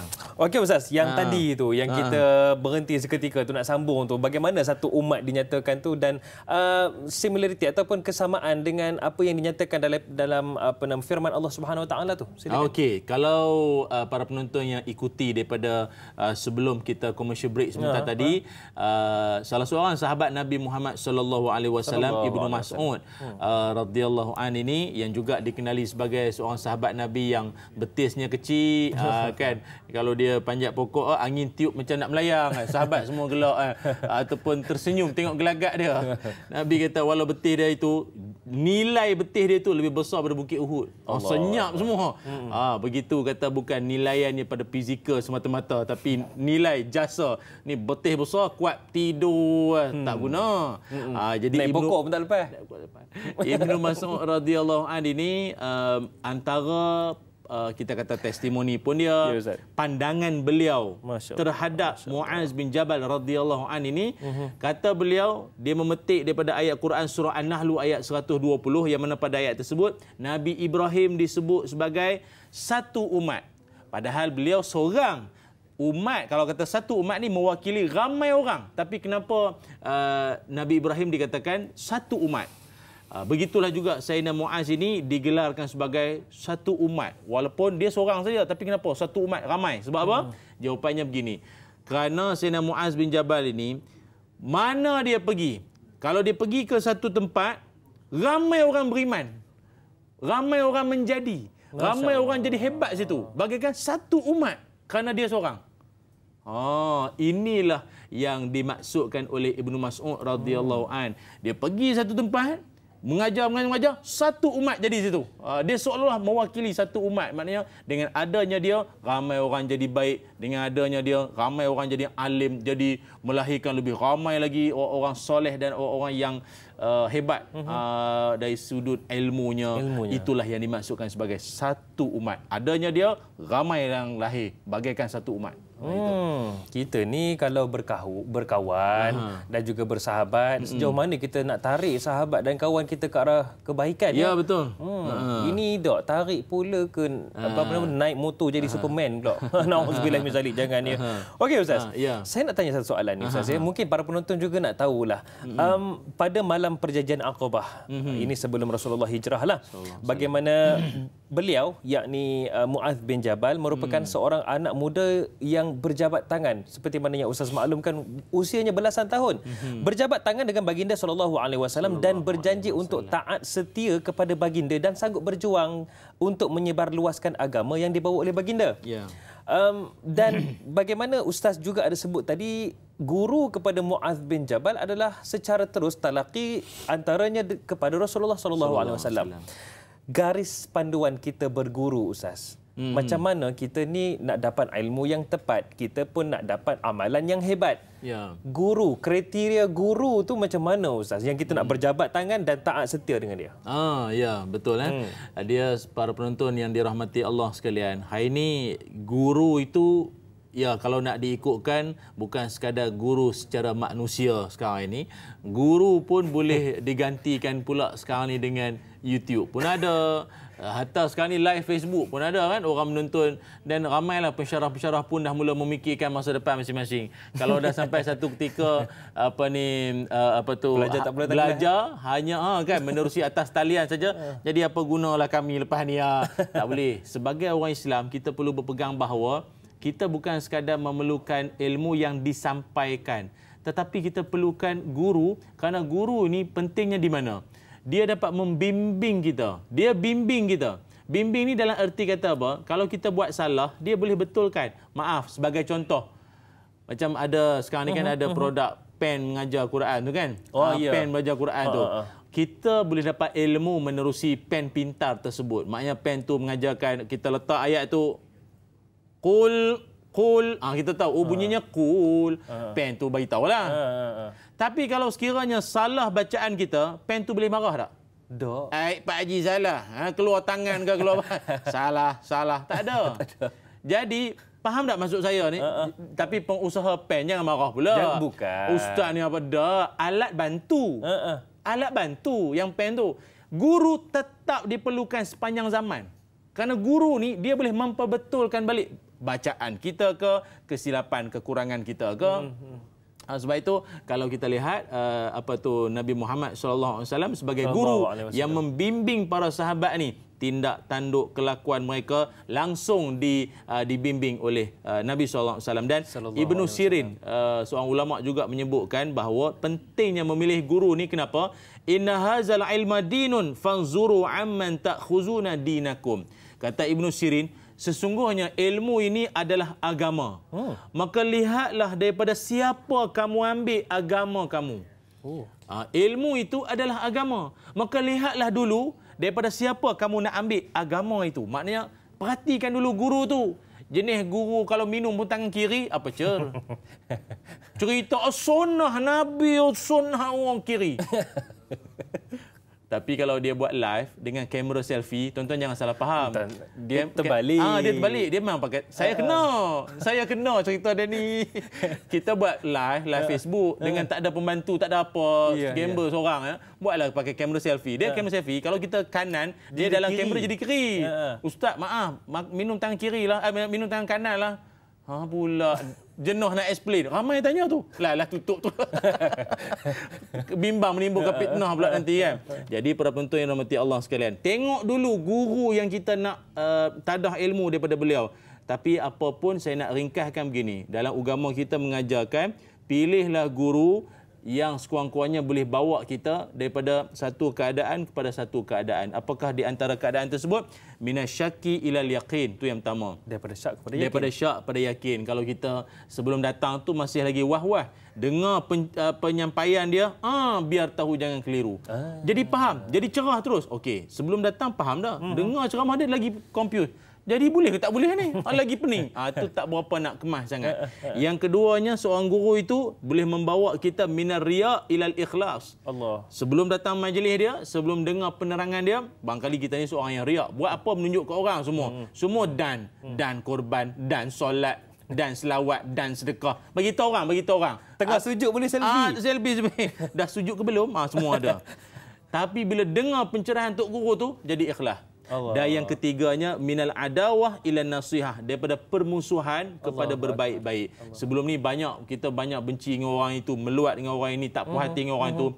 Sejak dengan kuliah Tok Guru tu, Allah insaflah, kenapalah aku bergaduh dengan orang. Itu tanda guru yang boleh kita jadikan dia sebagai guru kita. Wallahu a'lam. Itu dia kriteria-kriteria yang kita perlu Sebahagianlah. Tapi subhanallah, itu yang kita kadang-kadang terlepas pandang, Ustaz. Kadang tu kita berguru dengan orang yang bila bercakap sahaja mesti ikut emosi. Na'udzubillah min zalik, Ustaz. Baik Ustaz, saya tertarik dengan ulama tadi yang menyatakan ilmu itu adalah agama. Apa nama ulama? Ibnu Sirin. Bagaimana kalau saya nak petik juga soalan ni, Ustaz? seperti mana zaman Rasulullah SAW disusuli pula dengan zaman kekhalifahan Abu Bakar As-Siddiq dan juga Umar Al-Khattab. Mereka sebenarnya mengambil Muaz sebagai guru kepada kaum muslimin kerana ketokohan dan kewibawaan ilmu pada Muaz tersebut. Sedangkan beliau masih anak muda. Umurnya 20-an lebih. Apakah ilmu ini sangat penting dalam membentuk generasi muda? Sebab Ibnu Sirin kata ilmu itu adalah agama. Untuk membentuk golongan muda ni macam mana ilmu itu sangat penting, Ustaz? Kalau kita para penonton sempat ikuti apa yang saya perjelaskan tentang bagaimana kisah di mana Muaz dia balik daripada tugas kerajaan lah ya, buat kerja tugas-tugas kerajaan ni, kemudian balik isterinya tanya, abang balik tangan kosong tak boleh balik apa ke apa, kemudian dia kata aku ni ada orang yang memerhatikan aku ni semua. Sampai jumpa Sayyidina Umar pun cerita, Sayyidina Umar minta pencerahan daripada beliau. Dan Sayyidina Umar sendiri cakap laula Muaz lahalaka Umar, kalau tak ada orang macam Muaz ni habislah Umar. Maknanya beliau merupakan aset, beliau merupakan satu orang yang sangat menjadi nilaian besar di mata sahabat-sahabat Nabi, termasuk juga Khalifah Sayyidina Umar radhiyallahu an, Umar Al-Khattab ini. Dan sampai bila dia dengar penjelasan tu, fadhahika Umar, ketawa Umar, bagus awak ni, memang hebat, cerdik. Dan sampai Sayyidina Umar sendiri kata ajazatil mar'atu an talida misla Muaz, tak ada lagi wanita yang boleh melahirkan seorang lelaki macam Muaz ni. Maknanya kecerdikan, maknanya hebatnya beliau ini. Sehingga kan pada zaman Sayyidina Umar Al-Khattab menjadi khalifah, datangnya Yazid bin Abi Sufyan yang merupakan orang kata yang berhormat lah ya, YB daripada YB daripada Syam. Syam ni kalau hari ni wilayah Jordan, Lebanon, Palestin, Syria, begitulah ya. Dia datang dan dia bagi tahu bahawa sekarang ini dekat Syam ramai orang dah masuk Islam di kalangan yang sama ada di pelbagai peringkat, orang kaya, orang miskin, orang bandar, orang kampung, semua pakat masuk Islam dah sekarang ni. Cuma bila ramai dah masuk Islam, wahtaju may yuallimuhumul Quran wa yufaqihim fid din. Cuma sekarang ni kami semua berhajat kepada orang yang boleh mengajarkan Quran dan boleh memahamkan akan agama ini. Ada tak tok guru seorang boleh hantar? Hantarkan guru-guru kepada wilayah Syam ini tolong mengajar ni semua. Maka dihantarlah ataupun dipilihlah dalam kalangan mereka yang hebat-hebat ini. Antara lain yang dipilih oleh Sayyidina Umar ketika itu termasuklah Muaz bin Jabal radhiyallahu an, Ubadah As-Samit radhiyallahu an, Abu Ayyub Al-Ansari, Ubay bin Ka'ab dan Abu Darda radhiyallahu anhum. Ini semua sahabat-sahabat hebat, 5 orang. Cuma dalam 5 orang ini tak boleh nak pergi 5 orang semua. Kena pilih dalam kalangan itu 3 orang. Maka siapakah di kalangan 3 yang dipilih untuk pergi jadi guru, memimpin dan juga mengajar, menyebarluaskan dakwah, mengajar agama di wilayah Syam ini? Siapakah di antara 5 itu 3 yang dipilih? Maka bincang punya bincang, akhirnya ada yang menyebutkan kalau Abu Ayyub Al-Ansari ketika itu beliau dah berumur sangat. Hantar orang dah lama ni ialah maknanya macam-macam risiko dan keadaannya. Maka dipikir balik, maka Abu Ayyub Al-Ansari tidak dipilih untuk pergi. Ya. Kemudian Ubay bin Ka'ab. Ubay bin Ka'ab ni dia sering tak sihat. Ubay bin Ka'ab ni ada satu kisah menarik lah, kalau maaflah kalau keluar sikit tajuk ya. Bila sebut tentang kisah menarik Umar bin Ka'ab ni, kejap lagi Ustaz boleh? Boleh. Potong kona ke apa ni? Potong lagi. Ramai benar dah marah saya tu. Kenapa dipotong? Macam seronok nak dengar ni. Sabar je lah. InsyaAllah kejap lagi Ustaz ya. Kalau anda nak tahu, nantikan selepas ini. Di mana kita akan rehat seketika. Kita tutup dahulu di TV3, di mana sambungannya di TV9 selepas ini. Jangan ke mana-mana untuk mengetahui kisah selanjutnya. Terus setia bersama kami dalam Tanyalah Ustaz. Biar tahu, jangan keliru. Kembali sebentar lagi.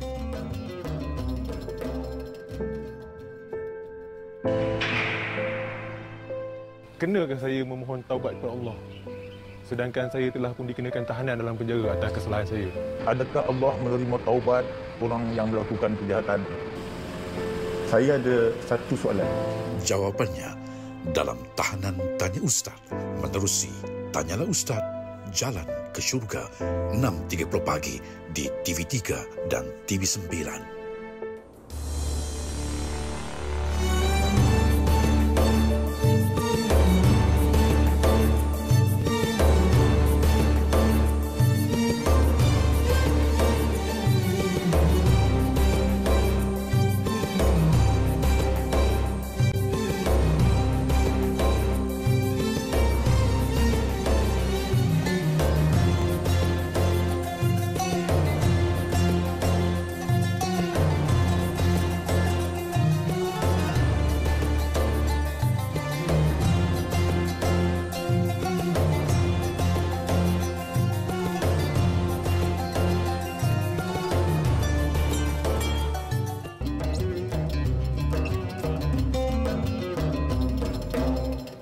Alhamdulillah, setiap hari kami bawakan kepada anda topik yang berbeza-beza dan juga kita bawakan secara eksklusif para ilmuwan yang juga berbeza latar belakang.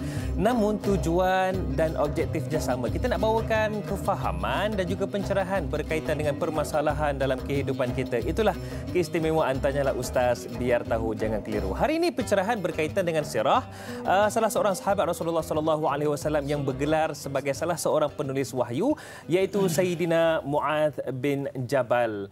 Baiklah, kepada anda semua para penonton, suka untuk saya ingatkan supaya kita terus patuh kepada pematuhan prosedur operasi standard kerana kita masih lagi belum menang secara hakiki ataupun mutlak ke atas COVID-19. Kerana kita masih lagi yang terbaru di mana semalam 89 kes, yang mana 3 kes luar negara dan 83 kes tempatan, dan paling kita menyayat hati juga kerana ada 2 kematian semalam. Innalillahi wa inna ilaihi raji'un. Paling penting kita jaga kita, itu dia. Terus patuh kepada apa yang dikira sebagai satu ikhtiar untuk kita terus memerangi COVID-19, insya-Allah. Baiklah, para penonton sekalian, tadi Ustaz, para penonton dah marah dah saya sebelum kita rehat tadi. Apa kepotong pula. Ustaz tengah seronok cerita tentang 5 orang sahabat yang nak diutuskan tu asalnya. 2 orang tidak dipilih kerana ada sebabnya. Dan salah seorang iaitu Ubay bin Ka'ab. Apa kisah menariknya tu? Ya. Terima kasih ya Da'i Hadari dan para penonton yang mungkin baru saja bersama dengan kami. Terima kasih kita bersiaran di TV9 pula. Ya, betul. Pada kali ini ya. Sambungannya. Para penonton yang dirahmati Allah sekalian. Bila mana Sayyidina Mu'adz di antara yang terpilih untuk melaksanakan tugasan untuk mengajarkan ilmu, mengajarkan agama kepada wilayah Syam ini, maka di antara peringkat awalnya itu dipilih antaranya Mu'adz bin Jabal, Ubadah As-Samit, Abu Ayyub Al-Ansari, Ubay bin Ka'ab dan juga Abu Darda radhiyallahu anhum. Dan mereka ini dipilih di kalangan mereka itu 3 orang saja. Daripada 5 tu 3 orang. 2 lagi yang tidak bersama itu adalah Abu Ayyub Al-Ansari radhiyallahu an. Ini kerana faktor usia lah. Kalau kisah menarik tentang beliau ini, punya bersemangat. Beliau sangatlah bersungguh-sungguh bersemangat untuk nakkan tahu, nak sendiri melihat dengan dirinya sendiri akan sabdaan Nabi SAW bahawa kota Konstantinopel akan dibuka oleh sebaik-baik raja, sebaik-baik tentera itu. Namun takdir Allah Ta'ala itu, Allah lebih maha mengetahui, beliau wafat meninggal dunia sebelum sempat. Cuma bila dia meninggal tu, beliau wafat, beliau meninggal dunia dan dikebumikan pada pintu masuk tembok nak masuk ke Konstantinopel tu. Masya-Allah. Ini dah ada masjid lah di sana kan. Jami' Abu Ayyub Al-Ansari kan. Yeah. Cuma yang menarik masa orang sampai tu, puak-puak musuh ni semua turun, ada yang spy. Dia orang tanya, ni tuan-tuan semua datang buat apa ni? Kami datang ni datang nilah bertujuan untuk nak takluk ataupun nak buka Konstantinopel ni. Yeah. Orang Islam lah. Tapi itu yang bawa tu apa tu? Itu jenazah. Allah. Abu Ayyub Al-Ansari itu jenazah tu. Punya dia orang ni spy musuh lah. Terkejut dia orang. Balik beritahu dengan dia orang punya ketua, tuan, kita punya orang yang datang kali ni dahsyat. Yang datang perang kita ni bukannya orang hidup jenazah mu datang nak perang. Jenazah mu datang nak perang ni. Dia orang takut tu. Gerun. Maknanya punyalah Abu Ayyub Ansari ni hidup ke meninggal ke, orang tetap gerun tu. Power. Dia senior, dia orang yang otai tapi hebat sangat. Itu Abu Ayyub Ansari, kisah kita kata anekdot lah, cuplikan sedikit berkait tentang beliau. Ataupun seorang lagi Ubay bin Ka'ab, uzur, tak dipilih kerana dia tak sihat, uzur. Dan uzurnya pun kisahnya menarik juga yang saya sebut tadi ni. Iaitu beliau ini pernah mendengar hadis Nabi SAW menyebutkan bahawa satu orang yang apabila dia ini ditimpa kesusahan, hatta kalau dia tertusuk duri sekalipun, dia ampun dosa-dosa dia. Oleh kerana itu, dia minta pada Allah, bagilah Ubay bin Ka'ab, dia tu sendiri demam ya Allah. Bagilah aku demam ya Allah. Memang dia minta pada Allah supaya dia nak demam. Dan doanya diperkenankan Allah, sungguh dia demam sampai meninggal. Ubay bin Ka'ab radhiyallahu an, dia demam sampai meninggal dunia. Masya-Allah. Dan orang yang datang ziarah melawat dia pun, memang panas, memang tak sihat sungguh. Maknanya dia minta untuk demam sebab dengan permintaan dia tu dia kata, ya Allah, aku nak demam, aku ni tak sihat tapi tidak menghalang aku daripada solat malam, jihad, buat amal ibadah. Setengah orang kan tak demam pun tak semayang dah.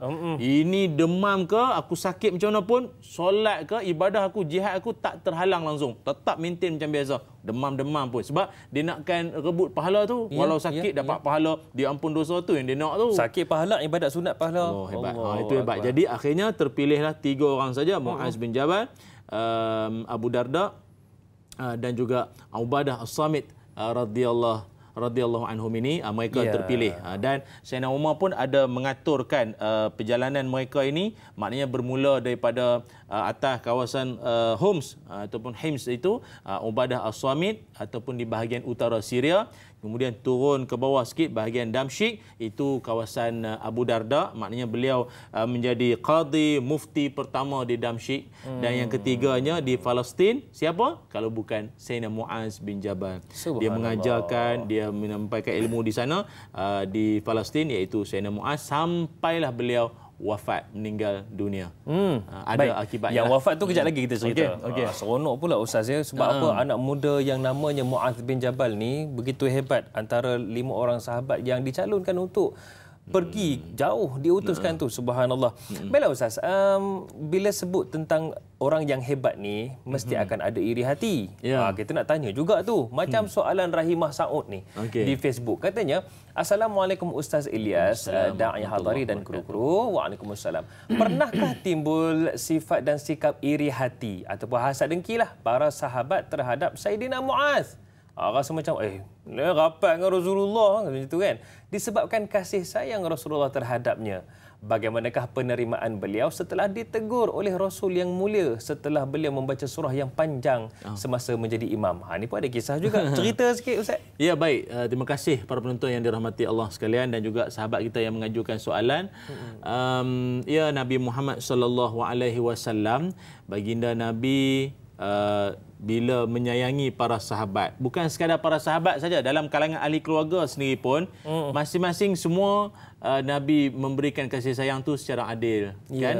Tidak ada istilahnya ataupun seorang ni lebih daripada orang lain, atau double standard tu, tidaklah ya, semua rakyat sama. Malah di kalangan para sahabat ni hati mereka bersih, hati mereka suci, melainkan puak-puak munafik, itu memang puak-puak dengki dah semua tu, tak boleh tengok orang berkasih sayang. Akan tapi sesama para sahabat ni, mereka sampai dijanjikan oleh Nabi Muhammad SAW penghuni syurga. Ringkaslah cerita, ringkas saja sekadar nak menjawab persoalan. Kalau di zaman Nabi dulu, ada orang yang sampai Nabi kata sebentar lagi akan datang ahli syurga. Ahli syurga datang, ahli syurga datang nanti ni. Semua macam itu, tunggu-tunggu. Siapa ahli syurga? Tengok datang satu orang, perwatakan ataupun penampilan biasa ya, tak adalah janggut semita. Kan nampak dengan jubah dengan serban. Tak ada, biasa ya, orang biasa. Sampai dia kata, ni ke ahli syurga? Bukanlah kata menafikan, tapi macam tak sangka jugalah. Oh, hebat dia ni ya. Esok ini Nabi kata, nanti ahli syurga datang. Orang yang sama lagi. Sampaikan ada sahabat sampai stalker. Stalk macam nak mengintai-ngintai. Apa amalan dia ni? Sampai Nabi kata, istimewanya dia. Sampai dia dijamin syurga oleh Nabi. Ringkas cerita, dia kata dia tak ada amalan yang hebat-hebat, kecuali dia ni tak pernah pun rasa dengki apabila di kalangan sahabat dia mendapat nikmat, ada di kalangan teman-teman dia mendapat kebaikan. Dia tak pernah rasa iri hati. Iyalah. Dia tak ada rasa, dia rasa bersyukur, rasa tumpang gembira. Itu ada. Tak adalah rasa macam dia ni job banyak tak ada. Dia rasa macam baguslah kawan tu dapat rezeki, bahagian dia. Artinya apa di situ? Rupanya hati yang sejahtera ataupun qalbun salim, hati yang sejahtera ini boleh membawa kepada ke syurga Allah Subhanahu wa taala. Maaflah dengan izin kalau kita biasa wirid kan, Allahumma antas salam wa minkas salam wa ilaika ya'udu salam, sampai habis tu kan. Maknanya syurga Darussalam juga untuk orang-orang yang hatinya itu ada sifat bersih. Itu. Dan berikutnya soalan tentang apa tadi? Ditegur kerana panjang pula bacaannya. Ya, memang soalan. Walaupun ada riwayat menyebutkan ada sahabat yang lain dan ada yang mengatakan yang mengimamkan ketika itu adalah Sayyidina Muaz bin Jabal. Ini yang saya katakan bahawa didikan secara langsung, mentor-menti. Mentornya Nabi ataupun murabbinya itu adalah Nabi sendiri. Maka apa setiap kelakuan tindak tanduk sahabat ni ditegur langsung oleh Nabi sendiri. Ya, ketika itu sahabat-sahabat Nabi bila ditegur, penerimaan semua secara positif, menerima secara baik. Nabi tegur langsung. Nabi mengingatkan, ya ayuhan nas, wahai sekalian manusia, apabila kalian ni semua ni matan hadisnya tu Nabi pesan kalau kalian menjadi imam falyukhaffif, ringankan semayang itu, jangan memberat-beratkan. Belakang kamu ni ramai macam-macam orang ni, ada ya orang berumur, orang bawa pencen, orang macam-macam. Jadi jangan panjangkan bacaan kamu itu, ringankan. Jangan jadi orang yang munafirun atau munafirin. Ini golongan yang membuatkan orang rasa susah. Agama ni susahnya. Dia pula pertama kali datang masjid. Aduh, letih macam-macam pula, panjang pula tu imam ni malam ni. Tak main dah lepas tu. Satu surah Al-Baqarah dia panjang. Ya, kurang lebih begitu. Jadi maknanya teguran Nabi itu diterima para sahabat. Begitulah juga dengan sahabat-sahabat yang ditegur, yang dibentuk langsung oleh Nabi SAW. Ustaz, bila sebut tentang teguran daripada seorang guru ni, Saidina Mu'adz bin Jabal menjadi hebat kerana yang menegurnya itu adalah seorang guru yang hebat. Jadi tak kisahlah ditegur macam mana pun tetap diterima. Termasuklah tentang solat tadi, menjadi imam tu. Cumanya anak muda sekarang ni ada yang pantang ditegur. Mana boleh? You, siapa nak tegur saya? Macam itulah. Awak siapa nak tegur saya? Jadi macam mana Ustaz sebagai seorang anak muda untuk jangan merajuk ataupun marah kepada guru apabila ditegur? Nak jadi hebat macam Saidina Mu'adz. Tapi jawapannya kejap lagi Ustaz ya. Kepada anda semua nak tahu jawapannya, tunggu selepas ini. Tanyalah Ustaz biar tahu, jangan keliru.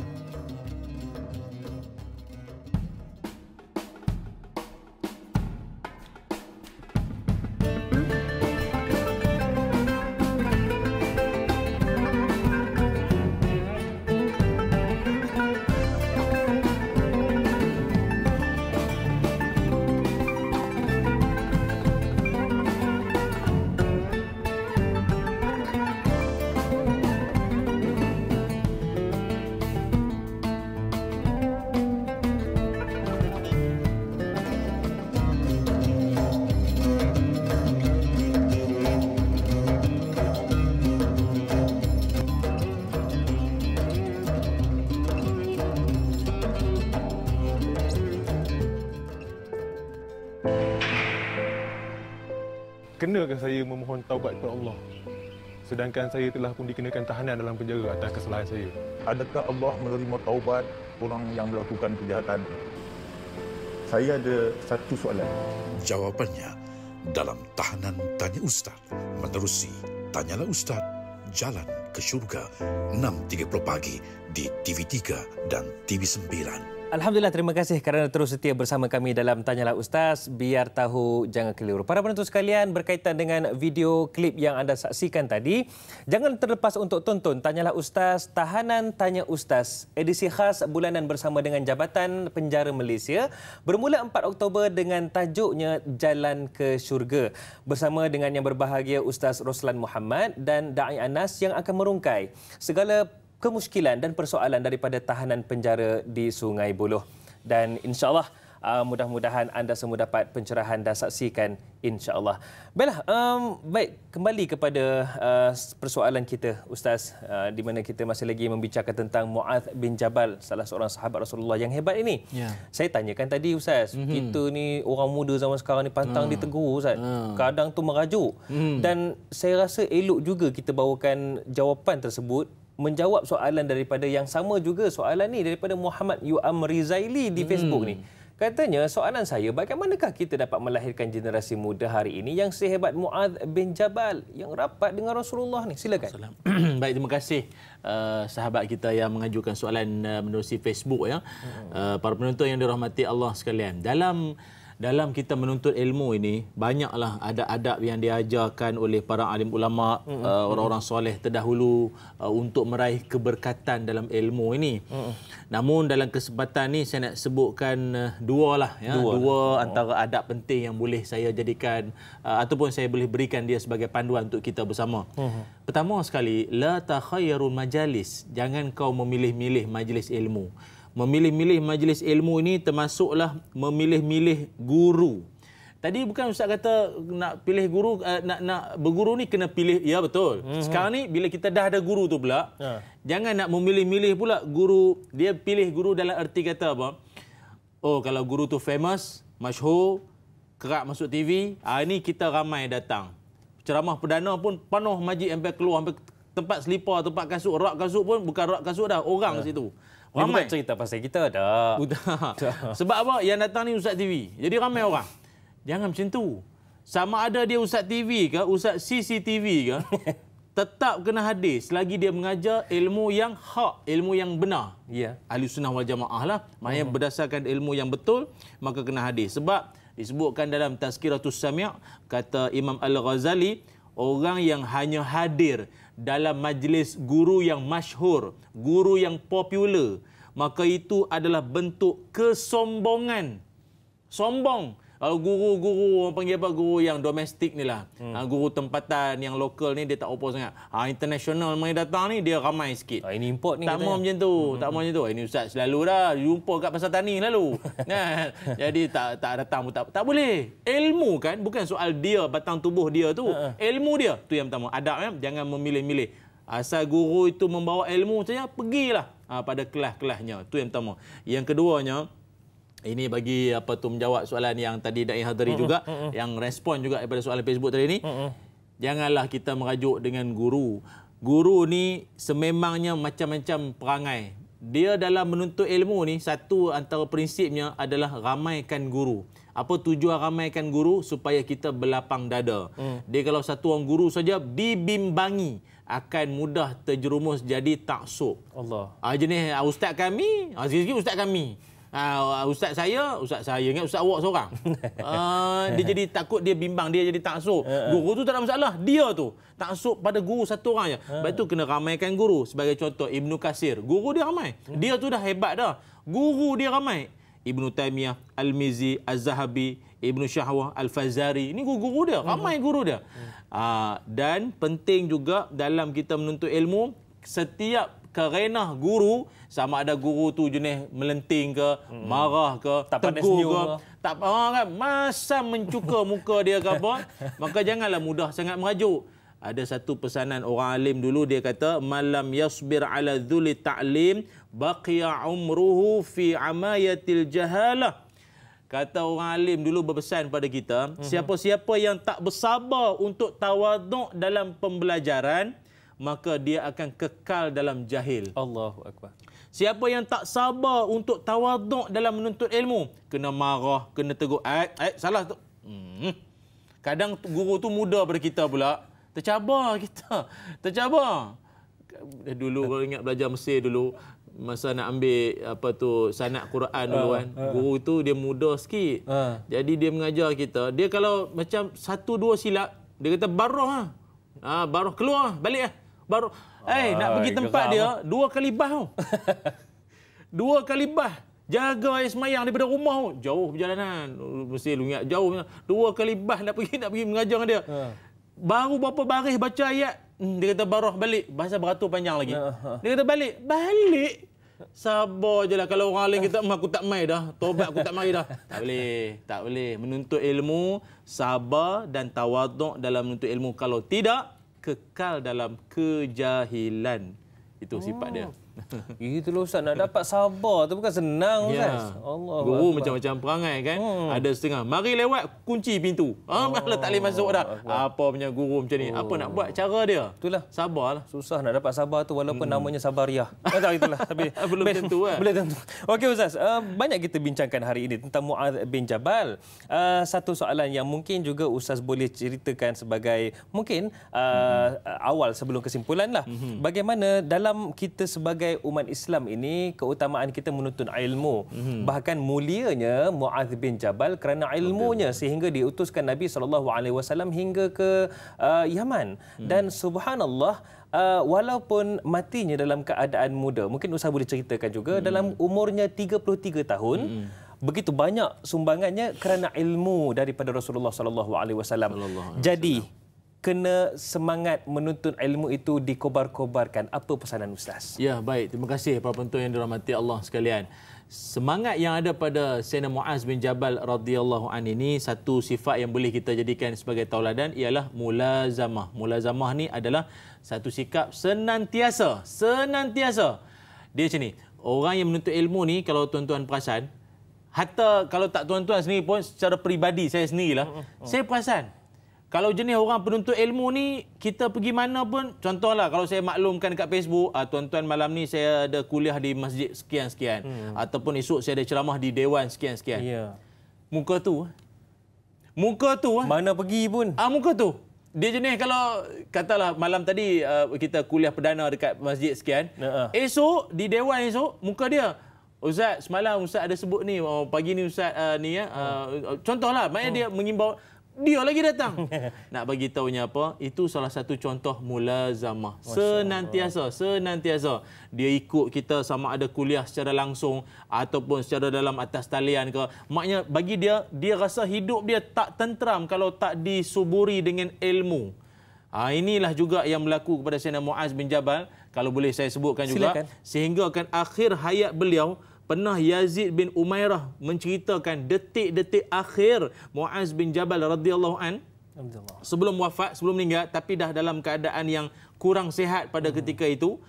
Orang minta pandangan beliau lagi. Maknanya orang ni kalau dah memang hebat, usia yang akhirnya beliau wafat kira-kira umur 33, ada pendapat kata 28, ada yang kata 34, wallahu alam, tak apalah. Muda, orang muda. Masih lagi orang minta lagi idea, minta lagi pandangan beliau. Orang kata, ya Abdul Rahman. Ini kunyah beliau lah. Ataupun nama samaran lah. Gelaran beliau juga. Ya Abdul Rahman, ausina. Wahai Abu Abdul Rahman atau wahai Muaz bin Jabal, bagilah kami satu wasiat, satu peringatan, satu nasihat pada kami ni. Silakan, bagilah. Lalu kata Muaz bin Jabal, ajlisuni, tolong dudukkan saya boleh? Maknanya dia dah baring. Orang tak sihat. Ajlisu ni, tolong dudukkan saya boleh? Saya nak bercakap ni. Saya nak duduk. Mengajar sampai hujung usia ni. Habis hayat pun mengajar lagi. Dia duduk dan dia kata, innal ilma. Dengar ya kata-kata beliau. Innal ilma wal iman makanahuma.